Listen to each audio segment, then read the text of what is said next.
So a bunch of you have been asking me about Bryan Johnson, the longevity guy, and what I think about him and his products and what he says about aging, and the New York Times article that came out about him. Now, when I read these kind of things, I'm not worried about what he's lying about. That's up to him because he's going to have to live through that.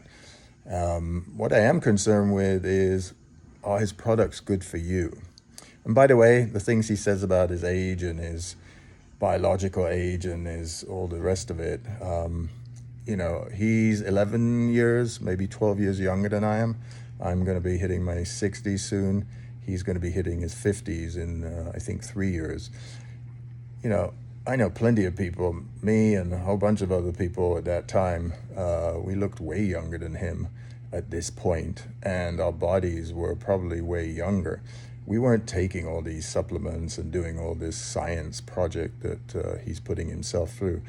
So for me, it shows you that if you take the natural way and you eat a proper diet and you're taking care of yourself, you're going to be looking young, feeling young, and all the rest of it.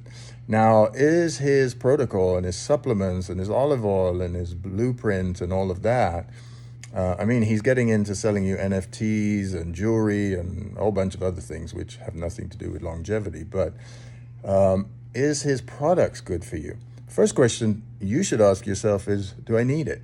Do I follow a proper diet? Am I energetic? Do I sleep well? If the answer is yes, then you don't need anything because your vitamins, minerals come from food, so you don't get those from supplements.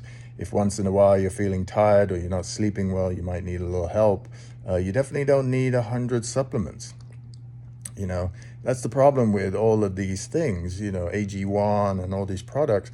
What they're saying is this one thing takes care of everything.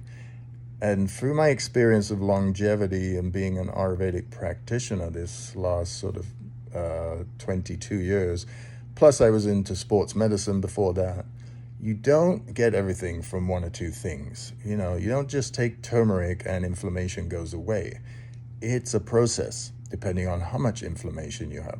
So first ask yourself, do you need these products? If no, move on. You don't even need to think about it. If you feel that you do, you may need to try them. If you're not getting what you need from your diet and your lifestyle, then you're going to have to ask yourself why am I not sleeping well? Why am I tired? All of those things, because you need to get to the root cause of them. It's no good just taking something and then thinking that's going to take care of it, but I could be on my phone till 2 o'clock in the morning watching videos, right? So second is root cause of my issue. Now the third is you may want to try his products. Great, try them for 1 or 2 months, see if they work. But you're still going to have to do something about it and getting your lifestyle in order, because being on 100 supplements and all these other things is not a plan. It's really sort of more like a rescue remedy for a moment until you get yourself together. So I wouldn't look to anything long-term. I would look to things and empower myself, take care of myself, do what I need to do and how I need to do it, and then get a little help from the outside. And I do it that way because that way I'm empowering myself and I'm taking responsibility for my own health, but I am looking outside of myself for some help when I need it.